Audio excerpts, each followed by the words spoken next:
नमस्कार, मैं हूं आशुतोष पाठक। जैसा कि हमने कल घोषणा की थी, रविवार स्पेशल हम कुछ आपके लिए लाएंगे और रविवार स्पेशल में आज आपको लिए चलते हैं डलास। और मैं बहुत आभारी हूं डॉक्टर पीटर मिकॉला का, जिन्होंने फिर से एक बार हमें ऑब्लाइज कर दिया है। मैं जब भी उन्हें कहता हूं, वो मेरे लिए वक्त निकाल लेते हैं। ये बहुत बड़ी बात है। और वो तब जब अहले सुबह उनको कहीं जाना हो, बिजिएस्ट शेड्यूल में से हमारे लिए वो वक्त निकाल रहे हैं। इसलिए मैं उनके प्रति अपना आभार प्रकट करता हूं।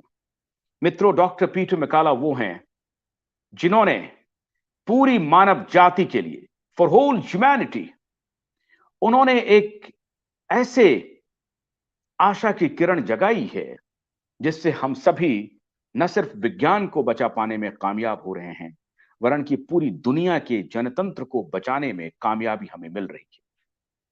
और इसलिए हमें उनका स्वागत करना चाहिए, तहे दिल से उनके प्रति आभार प्रकट करना चाहिए कि ऐसे समय में जब उनके खिलाफ अमेरिका में क्या क्या नहीं हुआ।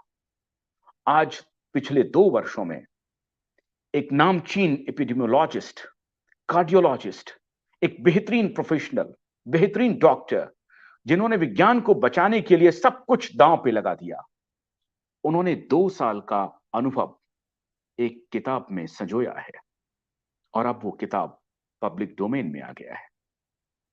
डॉक्टर पीटर ए मैकाला, जॉन लीक, इन दोनों ने मिलकर के किताब की रचना की है। किताब का नाम है द करेज टू फेस कोविड-19। आज इसी मुद्दे पर बात करेंगे उनसे।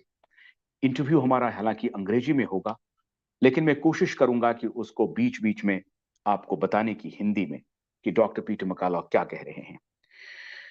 तो हम स्वागत करते हैं डॉक्टर पीटर मैकाला का और सीधे चलते हैं Dallas. Welcome to Qvive network, doctor Peter McCalla, once again. I am highly obliged, doctor, that person like you have spared precious time for Indian viewers. And I know that how much you are busy nowadays. Even in the morning, you get up and you said that you will join me by 7:30 p.m. It is 4 o'clock. I am recording here. So thank you once again, doctor. Doctor, it's been a pleasure always talking to you. Always talking to you, doctor. It's been a pleasure. So my first question is going to you, that what you have experienced during last 2 years, because I came to know that you have written a book. The book is The Courage to Face COVID-19. What is it all about? Well, thanks so much for having me on the program, and we're excited to release a new book. First off, about the authors, I think your audience knows me. I'm a practicing internist and cardiologist trained in epidemiology, and I, from the very beginning, have worked tirelessly to treat all my high-risk patients, save as many lives as possible. But the other author is John Leake. John Leake is a best-selling author. He is a true crime author. And what he's identified is that the suppression of treatment of COVID-19 was a true crime. And it was organized by the biopharmaceutical complex. That is a very powerful alignment of pharmaceutical companies, governments, foundations, health systems, hospitals, doctors groups, all that worked against the patient who was struggling with COVID-19. Doctor, I have seen few quote you have quoted from Eisenhower, the farewell speech which he has given in 1961. Can you please elaborate his quote? Eisenhower quoted that at that time, the issue was not a biopharmaceutical complex, but it was a military industrial complex. That there are times in history where governments work very closely aligned with some type of manufacturing or some type of private entity production. And in many ways, that can be all-consuming for an economy, all-consuming in terms of resources, and in many ways can be oppressive with new forms of rules and regulations. In the United States, the biopharmaceutical complex involves the vaccine manufacturers. It involves medical schools and major medical groups, hospitals. And there's new rules. We have what's called countermeasures. Emergency countermeasures allow many things to go on currently that previously would be illegal. Eisenhower said that one cannot be allowed to be more powerful. What does it mean? What that means is the danger of this is that the power is taken away from the people. I mean, the beauty of America's democracy is that the power is in the hands of the people.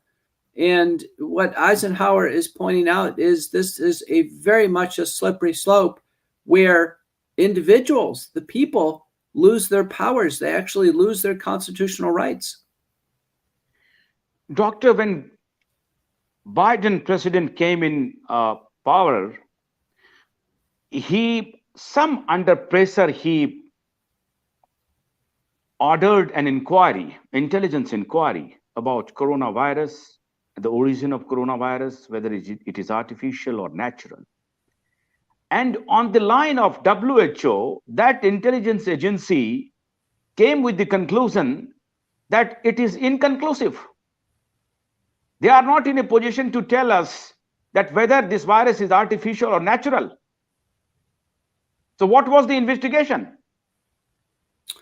You know, those details are not open to me, but I can tell you there's been enough U.S. Senate testimony given by our National Allergy and Immunology branch, as well as Senator Rand Paul asking the questions for us to believe, based on a series of publications supporting this fact pattern, that in fact, the furin cleavage joint of the spike protein of SARS-CoV-2 was intentionally manipulated to make it jump from a bat to a human, and then within humans for it to become more infectious and more deadly.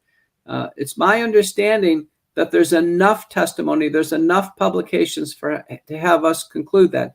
So in many ways, the answer is both. SARS-CoV-2, in a sense, came from nature, but it was manipulated in a lab in Wuhan, China. WHO established one team for investigation in October 2021. What that team is doing right nowadays? You know, it's opaque to the individuals in the world, really, what the WHO is doing. And they are approaching a point where they want the entire world to sign on, in effect, to what's a political and binding treaty where the World Health Organization would have medical authority over the world. I think this is, again, an alarming development, almost a development towards global totalitarianism of the biopharmaceutical complex, because all medical care is local. All medical care involves local innovations. As you know, in India and Asia, many times it's a blend of traditional and Western medicine. We cannot have the WHO have such broad and overreaching powers. In fact, I wanted to ask you this question later, but you have already answered it about the treaty of WHO. Why WHO is bringing this kind of treaty, doctor? It's clear they want more and more power. And in many ways, this is so dangerous. What kind of power they want? What kind of power? All political power? All sovereign power of respective states? They want both political and sovereign power over medical and pandemic decisions. And, you know, as an organization that you and I do not elect, we don't have any say on who is involved in an organization. I think many countries are going to be reluctant to basically give up their, in a sense, their rights to make their own emergency pandemic decisions. 2 days back, I was talking to Dr. Mark Keel, one Canadian public policy, health policy researcher. Dr. Mark Keel was saying that when I asked him that, do you believe that WHO is a health organization or a political organization?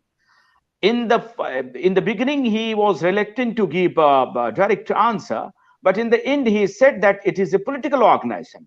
What do you feel, doctor, that WHO is slowly becoming a more political organization than health organization? I agree with that. I think they clearly have crossed the line into becoming a political organization. They have political goals. The goals are oriented towards seizing power. Remember that the WHO, as well as our other health agencies, we have the U.S. Center for Disease Control, they are only supposed to give recommendations and support doctors in their care. They're in no way have powers to issue rulings or to give commands or to establish laws. And I can tell you right now, it's clear. Actually, the WHO, as well as the CDC in the United States, are becoming political organizations. You know, recently in the United States, we had our mask mandate removed from air travelers. And it wasn't the CDC or scientists who made that decision. It was the courts. We had a federal judge in Florida overturn the mask mandate for the entire country, for the airlines, and then Uber and Lyft and many other affiliated travel agencies dropped mask mandates. That was a clear example that we actually had to use the court system to make a medical decision. And I can tell you, the CDC, as well as the WHO, in many ways, are defunct medical organizations. But now Bill Gates is saying that we should be prepared for next pandemic. He has written a book, and he is saying openly that we have to bring people on board who must be paid all across the world. So literally, he is trying to buy every individual.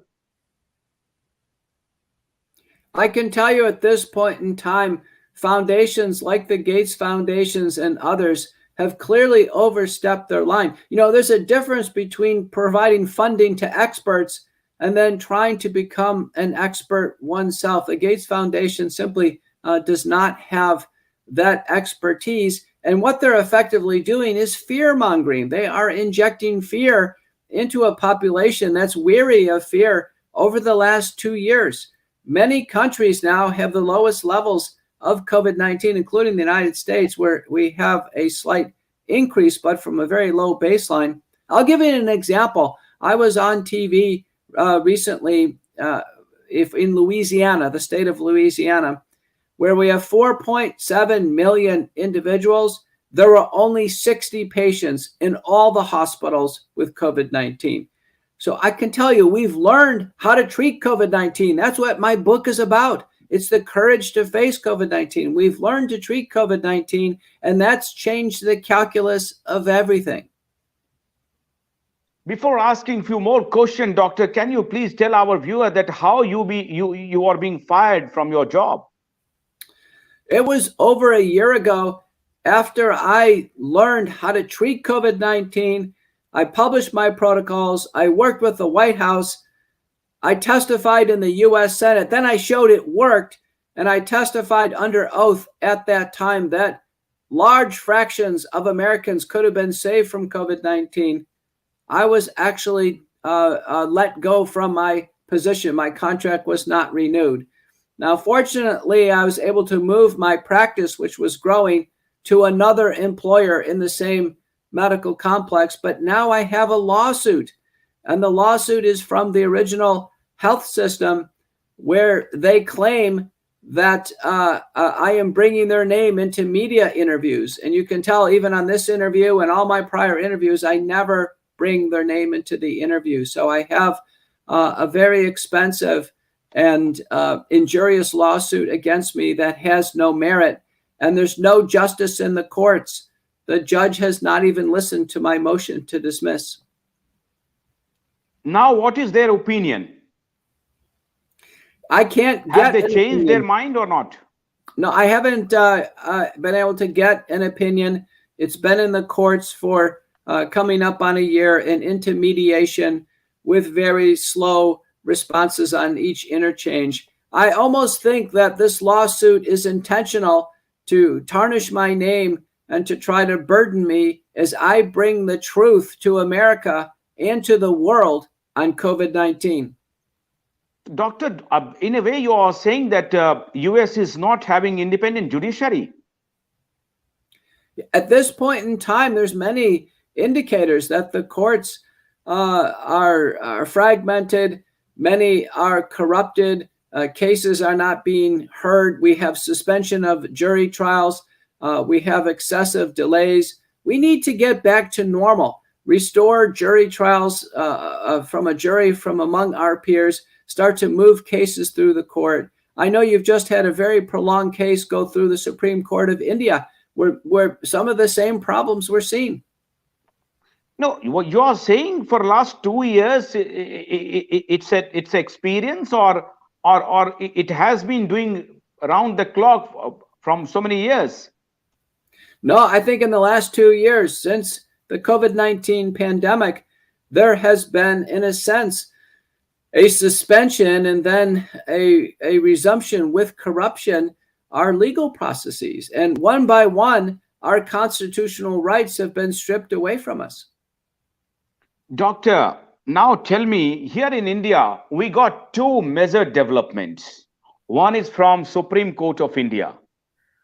Few days back, Supreme Court of India passed an order, very important and landmark judgment it is. Supreme Court of India says that you cannot force anyone to get vaccinated. So this kind of judgment came. Absolutely, it came very late. But Supreme Court passed this order that you cannot force anybody. Number one. Number two, court said that you have to disclose the adverse event data. That is very important. And here in India, pharmaceutical company is not having any immunity from law. They have to face the consequences of law.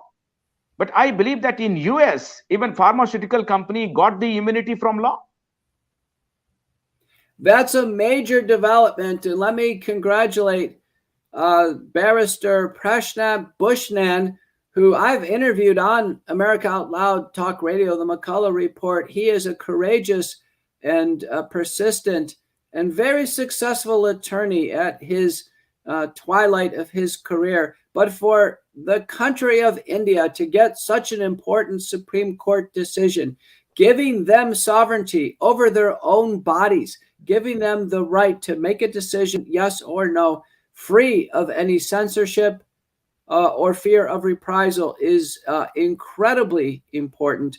And then on top of that, to have finally the side effects or the safety data disclosed to them. This is critical for informed consent. We have a worldwide declaration called the Declaration of Helsinki that says in research, all subjects must be given fair, informed consent. And then finally, liability, that the manufacturers would be liable and should be liable for those injured by the products. Since they're new products, there have already been manufacturing problems. You know, both Pfizer and Moderna have had large numbers of lots returned to their companies because of particulate matter and debris found in the products. So, we know that the products are not pure.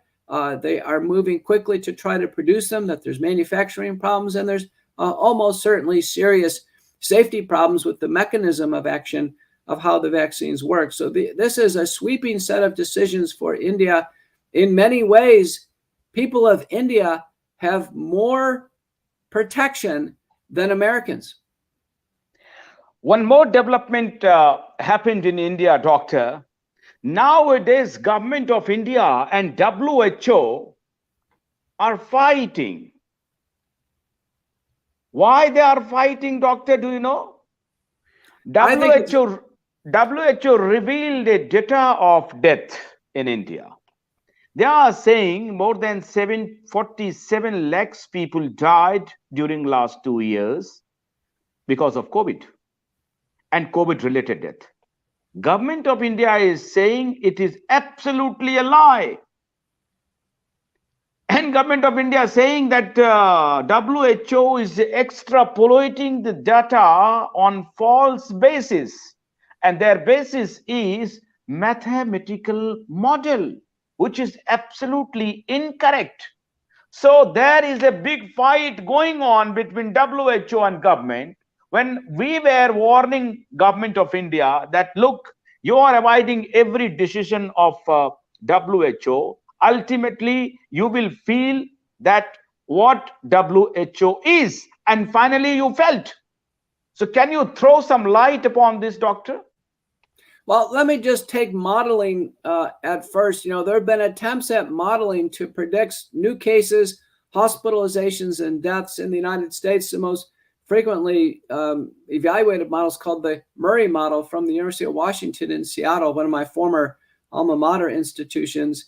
And I can tell you modeling has failed miserably because the assumptions are commonly incorrect, and they're applied to a large number. So if there's a incorrect assumption and then it's applied to a big number, we can get statistics results that are far from reality.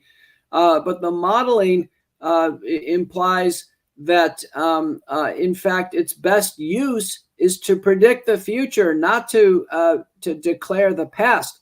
When it comes to mortality, hospitalizations, and cases, each country is responsible for doing their own data collection, doing their own reporting. I've been to India myself. I've visited many cities. I've been to the hospitals. The Indian hospitals are very sophisticated, and they have the ability to do their own reporting. In no way should India accept the WHO modeling statistics over their own data. Now I'm coming to the WHO treaty question, doctor. Do you believe that America will sign the treaty? I sincerely hope that America does not sign the treaty, but under our current administration, they are willing to go along with global initiatives and totalitarian vanguards, including the WHO, without any concern over the sentiment of Americans. I can tell you, I am out across the country meeting in major cities. I've been to over 40 major cities and venues. America in no way wants to go along with a World Health Organization, one world order when it comes to medical care or pandemic response. They don't want it. And my fear is that the Biden administration will go against the will of the people. So who is pushing this agenda, doctor? It's clear that there is a web of global stakeholders.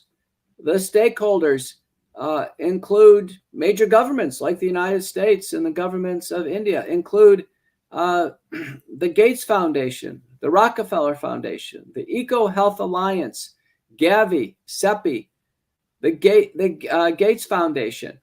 It involves actually the lab in Wuhan, China, originally, diagnostic manufacturers, and of course the World Health Organization. They are now all in alignment to drive massive changes in pandemic response and healthcare, with profits going to the stakeholders. And I can tell you, because the world is a very big place, and all of these tests and all of these vaccines and pharmaceuticals cost a lot of money, the World Health Organization treaty has massive economic ramifications and opportunities for predators to profit on the world. I think that the vibrant democracy like America, how you look at the situation of American society, will they allow it? The sentiment of America is against it. And I hope the sentiment of America is heard by our leaders in Washington. America is galvanizing around medical freedom. That is the personal ability to make one's own medical decisions, not an authority, at a national or international level, but personal health decisions with one's own individual doctor.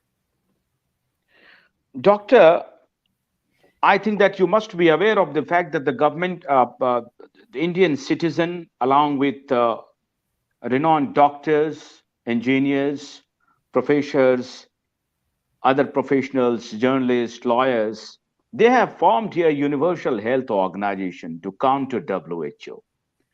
And they are just trying to push some very unique treatment module and model, like integrated medicine kind of a concept they are bringing into public domain.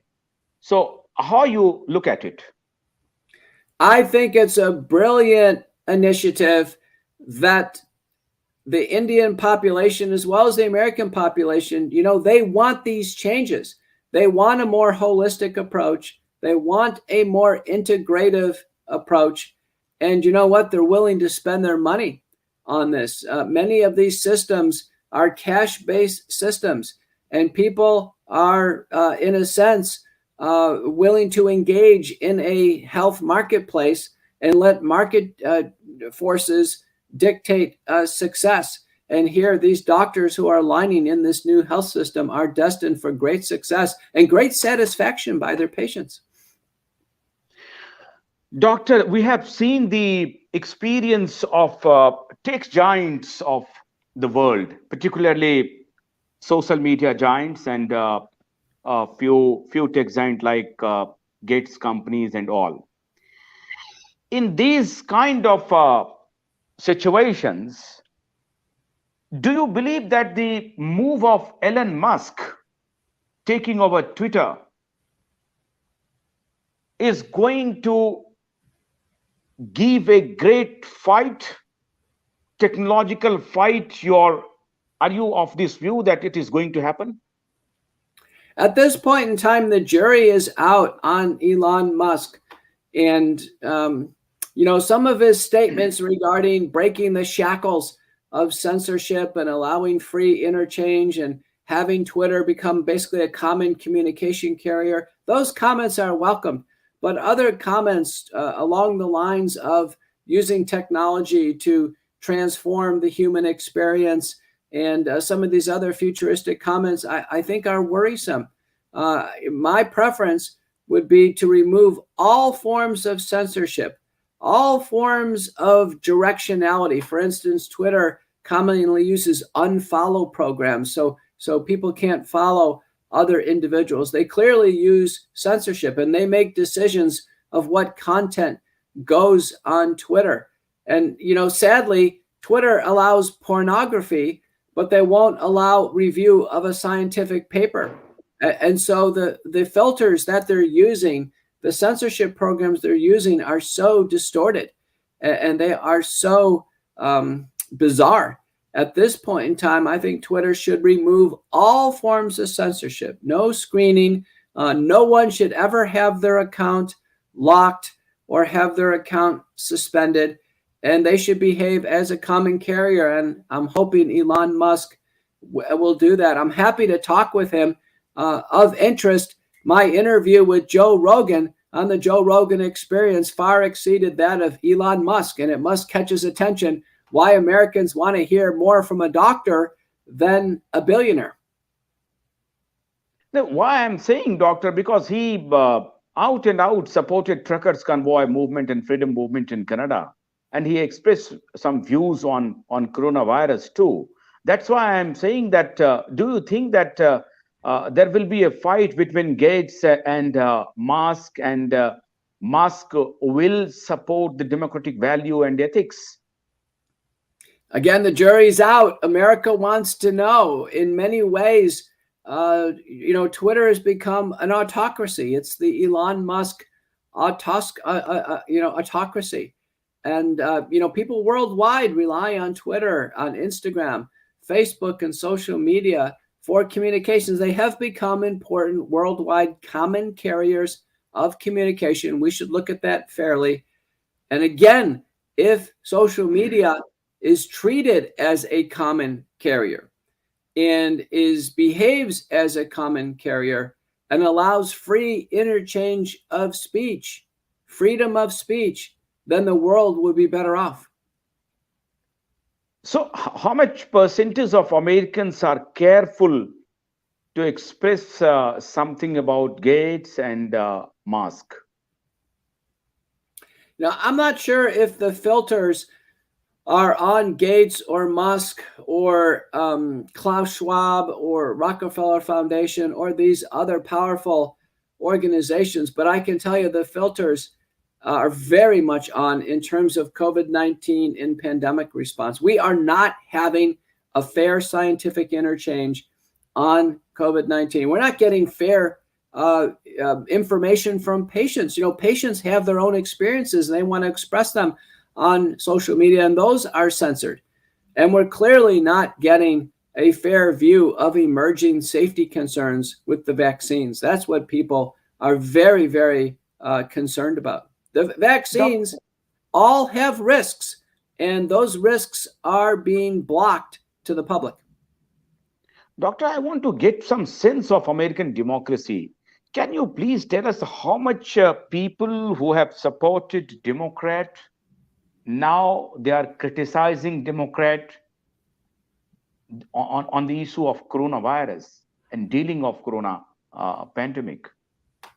I don't have those statistics in front of me. We have a two-party system, Democratic and Republican. It's fairly clear at this point in time, the approval rating of the Biden administration is at a record low.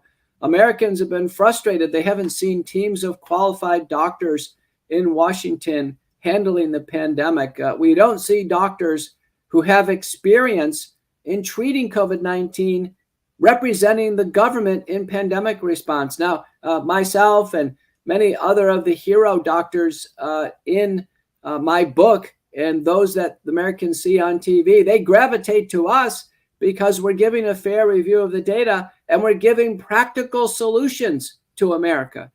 Americans have had 2 years of no information from the government, from their doctors, from health systems and hospitals. They haven't gotten any practical instructions on what to do. So as I and my colleagues go across the nation giving public programs and making TV appearances, our audiences are huge. So in the end, Doctor, what would be your message about your book to the rest of the world and particularly for Indian viewers? The book is destined to be a bestseller. John Leake is one of the most talented authors in the world. It is easily read and understood. It is extensively sourced and factual. It's a work of nonfiction. He's taken the effort to interview and carefully study all the major characters, all the major contributors to the advancement in treating COVID-19. And it's an absolutely wonderful book.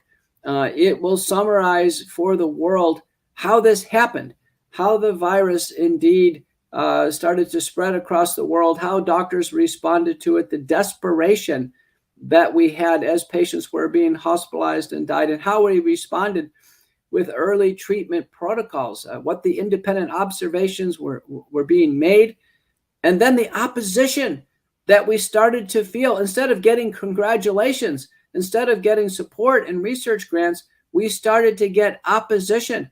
There was clear suppression of early treatment, in my view, to promote fear, suffering, hospitalization, and death in order to prepare America and prepare the world to accept mass vaccination. That's the crime that is clearly elucidated in the book. Doctor, your Anthony Fauci is saying that America is out of pandemic phase. Here in India, people again tried their level best. They are saying that the fourth wave will come. Earlier, they were saying that the third wave will come, and that third wave would be a pediatric wave. That did not arrive. Now they are pushing agenda for fourth wave, and I think it will not come. So, what is your opinion? I think there will be additional waves. The virus will find pockets of susceptibility. We just saw a wave, for instance, in South Korea. But fortunately, these waves with the Omicron subvariants are very brief. They can be tall, but they're very brief.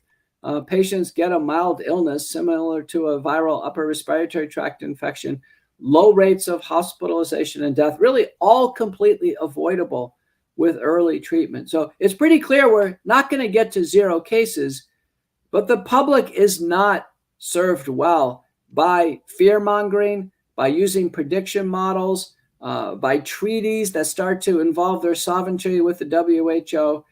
Patients are served well by independent doctors who serve the patients in a free medical system. They must be investigated. There will be investigations. There is no doubt about it. Those responsible for the vast number of lives lost, the huge number of unnecessary hospitalizations, and now, sadly, those who are being injured, disabled, and dying after the vaccine, all of those stakeholders who are responsible for these crimes will be brought to justice. Thank you very much, Doctor. We have talked a lot, I think, and you spared your precious time for us. Once again, I am obliged, and thank you very much for being with us. Thanks a lot. Thank you so much. And visit our book on Amazon and other sellers, COVID-19, The Courage to Face COVID-19 While Battling the Biopharmaceutical Complex. Authors are Leak and McCullough. Thank you. Thank you very much, Doctor. Thank you very much. तो ये थे doctor Peter मैकॉला। इस interview को आप पूरी तरह से देखिए, ध्यान लगा करके सुनिए, बहुत गंभीरता से उन्होंने बात की है। उन्होंने जो किताब लिखा है उसे पढ़ना बहुत जरूरी है। अमेजॉन पर, जैसा कि उन्होंने बताया, कि अमेजॉन पर अवेलेबल है। आप उसे सर्च करने की कोशिश कीजिए कि किस तरीके से वैक्सीन एजेंडे को पुश किया गया, ट्रीटमेंट प्रोटोकॉल को दबाया गया, इस सब के बारे में इस किताब में खुलासा है और वो बता रहे हैं। डॉक्टर पीटर मैकॉला ने साफ साफ कहा कि भारत ने जो यूनिवर्सल हेल्थ ऑर्गेनाइजेशन की शुरुआत की है, इसकी बहुत जरूरत है। WHO अपना ट्रस्ट आहिस्ता आहिस्ता खो रहा है और WHO का जो ट्रीटी अभी जो आने वाला है उसको लेकर के उन्होंने साफ साफ कहा कि ये ब्लंडर होगा और ये टोटलिटेरियन रिजीम की तरफ बढ़ना होगा और भारत सरकार को कम से कम ये निर्णय तो नहीं ही लेना चाहिए। और मुझे नहीं लगता है कि भारत सरकार इस दिशा में कोई निर्णय करेगी और कोई ट्रीटी इस तरह का इस प्रकार का ट्रीटी वो साइन करेगी जिससे कि भारत की संप्रभुता खतरे में हो, भारत का संविधान खतरे में पड़ जाए और भारत खतरे में पड़ जाए। तो हम उम्मीद करते हैं कि सरकार उस ट्रीटी की तरफ बहुत गंभीरता से ध्यान देगी। तो आज के लिए बस इतना ही। एक और घोषणा हम कर दें कि मंगलवार को 3 बजे मुंबई से हमें आप लाइव देख सकते हैं। वो WHO का प्रेस मीट है और मैं भी उसमें शिरकत करने जा रहा हूं। तो तब तक के लिए अनुमति दीजिए। नमस्कार।